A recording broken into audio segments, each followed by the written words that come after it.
So what's up guys? Naghahanap ba kayo ng Infinix Hot 50i at yung Infinix Smart 9? At gusto nyong malaman kung ano ba yung difference nilang dalawa? Huwag kayong mag-alala dahil nandito tayo ngayon sa isang store dito sa Compostela, Davao de Oro at bali titingnan natin dito kung ano ba yung difference ni Infinix Hot 50i sa Infinix Smart 9. So, bali, una natin tingnan is yung Infinix Hot 50i. Bali, nakalagay dito, Infinix Hot 50i has 48 of smoothness, 128 of internal storage, pagkatapos 8 GB of RAM. Yung refresh rate niya is 126.7 punch hole display, dual speaker, 300% volume. So, ayan yung sa front box niya. At yung price naman niya guys is 5,490. So, dito sa likod ng box, ayan, nakalagay din yung information na nandoon sa harap. Charger niya guys is 18 watts fast charge. Yung battery is 5,000 milliampere of battery. So, 48 megapixel, IMX582, pure and clear camera. LED flashlight niya is powerful by 5M LED flashlight. So, processor niya is G81, display is 6.7 inches, 120Hz punch hole display. Resolution is 720 by 1600. So, battery capacity is 5,000 milliampere of battery. Network is supported by 4G. Yun. So, yun yung SIM niya, guys. So, operating system is powered by Android 14. Front cam is 8 megapixel. Back cam is 48 megapixel. Dimension is 165.7 mm by 77.1 mm. Card slot, dual nano SIM card plus micro SD card. So, pwede nyo siyang lagyan ng additional na memory. So, ayan yung Infinix Hot 50i, guys. So, dito sa gilid, so, ayan yung nakalagay na information. So, dito guys, is mayroong nakalagay na splash proof, yung Infinix Hot 50i. So, ayan naman yung nakalagay na information. So, color nito guys is sleek black. So, dito naman sa kabila. So, ayan lang yung makita nyong information about sa phone na to guys. Infinix Hot 50i. So, bali, ito naman yung pangalawa nating titingnan guys, yung Infinix Smart 9. Yung Infinix Smart 9 is kagaya din doon sa Infinix Hot 50i na mayroong 48 month of smoothness. Yung internal storage niya, 64 GB of internal storage, pagkatapos 6 GB of RAM. 120Hz refresh rate, 6.7 punch hole display, dual speaker, 300% volume.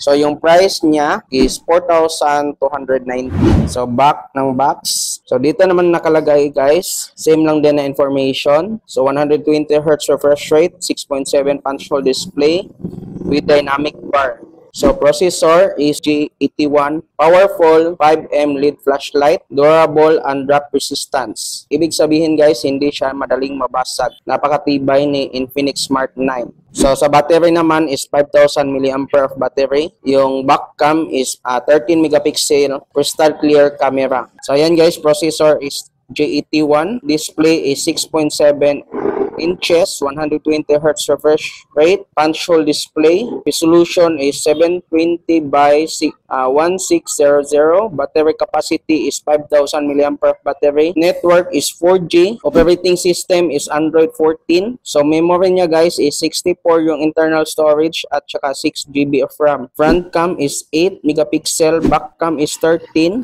so dimension niya 165.7 mm by 77.1 mm by 8.35 mm. Card slot niya is dual nano SIM card plus micro SD card. Pwede nyo din siyang lagyan ng micro SD card or another memory card. So, titingnan din natin tong gilid guys. So, ayan, nakalagay din dito, splash proof, yung Infinix Smart 9. So, dito naman, yung kulay ng phone is metallic black. So, yan lang yung nakalagay na information about sa Infinix Smart 9, guys. So, bali, compare na natin kung ano ba yung kaibahan nilang dalawa. So, again, guys, yung price ni Infinix Smart 9 is 4,290. At yung price ni Infinix Hot 50i is 5,490.